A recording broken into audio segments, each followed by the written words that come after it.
into the indoor air quality portion of it yet.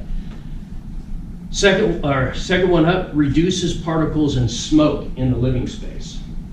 Smoke's a big thing, right, here in California, unfortunately. What do we have every year? Fire season, smoke season. So you guys remember the Caldor fire? The one that started just south of Placerville and went all the way into South Lake Tahoe?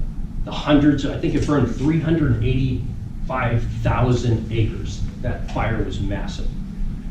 Well, my neighborhood is about 30 minutes from where that fire started. And I woke up on a Saturday morning and the smell of smoke was so heavy in my house, I thought something in my neighborhood was on fire. It freaked me out. So I jumped out of bed and I ran to the family room. I looked out my back windows. I could not see my neighbor's house, as God is my witness. The smoke from that fire went south, boom, and just set right over our neighborhood for a few days.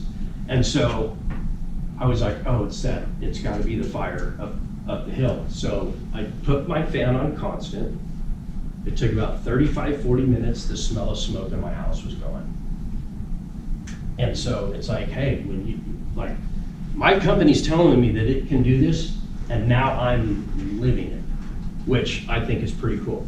Reduces pet and cooking odors and other VOCs. So there's VOCs in our house all the time. Do you guys know what VOC stands for? Volatile organic compound. That's all the stuff that goes up into the air that you don't see. Let's say that this room got remodeled and laid out all new carpet.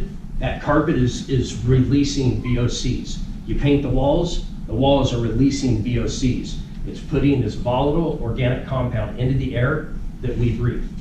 We want to take that out of the air. So when we talk about reduces pet and cooking odors and other VOCs, once you become technicians, and if you become a residential technician, you're going to go into somebody's house and they're going to have a dog or a cat. How many of you have friends or family where you walk in the house and you know they have a pet without seeing a pet, right? Because you can smell it in the air. The ions help pull all of that out of the air. Now, when it comes to odors, the iwave won't be able to recognize the difference between good and bad odors. Make sense? So an example is if you go into a homeowner's house and if that homeowner is anything like my wife, who keeps Bath and Body in business with the amount of candles and plugins she buys from that place, like no joke, depending on the season, you walk into my house, it's either going to be pumpkin spice or ocean breeze. My wife just loves to fill the house with that. Well, what the iwave does in a situation like that is it can't just remove all odor from the room, but it is going to take away that overwhelming smell. So if I walk through someone's house and this is a candle, of course I'm going to smell it. If I'm sitting next to a candle, if you walk by a plug-in, you're going to smell it, but it really helps eliminate whatever overwhelming smell it is. So if they cook bacon in the morning, like you cook bacon in the morning, fry fish, whatever, you leave your house for a few hours, you come back, the smell is still there. Well, if your iwave is running, that smell will be diminished. So it's a really, really cool thing. Reduces particulate in the breathing zone, reduces certain bacteria and viruses, and in a few slides we're going to get to why that part is so important. And for everyone in the room, because I have sat through class after class, training after training throughout my life, if you start to get tired or backwards or whatever, if you need to stand up, move around while I'm talking, that does not bother me. So I just want to put that out there. So we're going to get back to the top two. So remember I talked about UV light and PCO technology?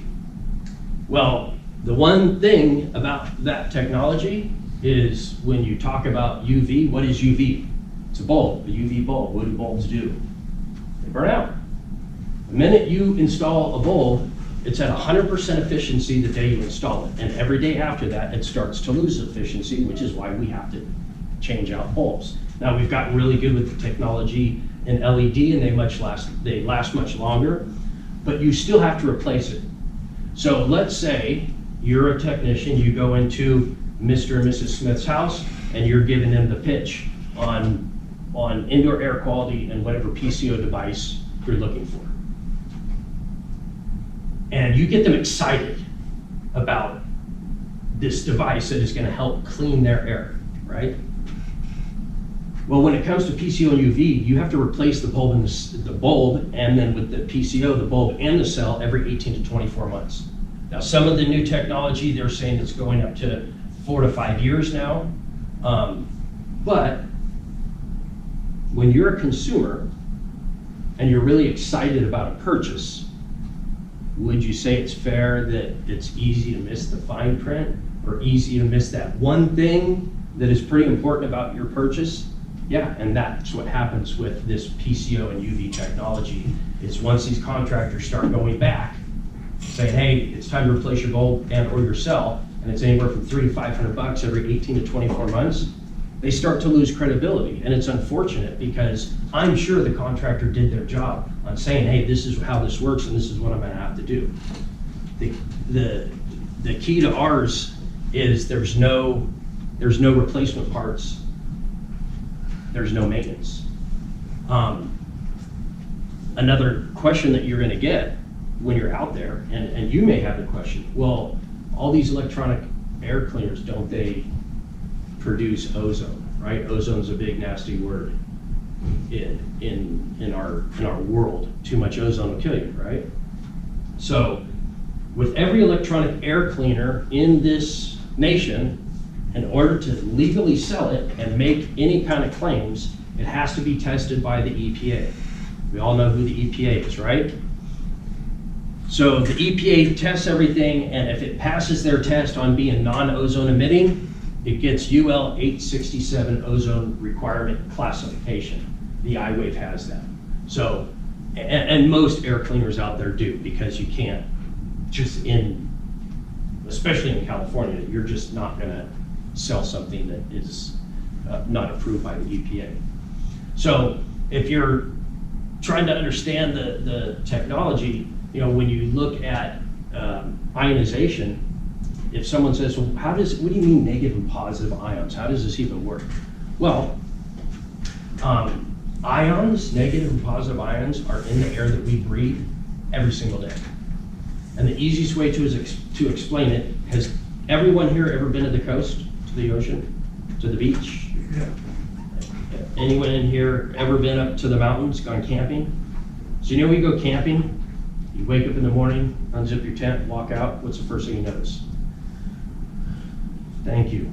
Big breath of fresh air. When you're down at the beach, you have all the salty air, you can feel how fresh the air is. Well, the reason behind that is because where the water meets the shore and the higher elevation you go, waterfalls, lightning strikes, volcanic eruption, they all naturally produce negative and positive ions. It's why you have fresher air up in the mountains and on the coast. So whether you're on the coast or up in the mountains, ions are measured in cubic centimeters. So when you're on the coast or the mountains, it is approximately 8,500 ions per cubic centimeter. When you get into the Sacramento or San Joaquin Valley, the ion count drops to about 200 ions per cubic centimeter. I grew up in the Bay. I moved to Sacramento County in '01. I noticed a significant difference in my breathability from being in the valley and being on the coast. The reason is a high concentration level of ions, because whenever the water meets the shore, it naturally is producing electricity, and electricity is what produces these negative and positive ions. So this company was able to figure out through electricity how to be able to take what Mother Nature does for us every day and put it indoors, because we all know that air quality indoors is much worse than your air quality outdoors. And those are things to think about, right? During the winter months, during flu season, why are we always getting sick? Because it's cold. You're not getting sick because it's cold outside. You're getting sick because we're all jam-packed in a room. where in the summer, we're out and about a lot more. And so it's why we're trying, and the health officials in the United States are doing everything they can to get the indoor breathable air healthy. And I think it's a slide or two now, more we'll talk about why. So again, when the ions come into contact with certain VOCs, pollutants, airborne gases, and other particles, they band together until they are large enough to be caught by your ventilation's air system. So when it comes to viruses and bacteria, health officials are really, really worried about the size of these viruses and bacteria. There was just a huge article written and published regarding what they refer to as PM, particle matter, and then the size of the viruses and bacteria are measured in microns. So PM10, particle matter 10 micron, down to PM 2.5 micron. That bacteria and those viruses are so small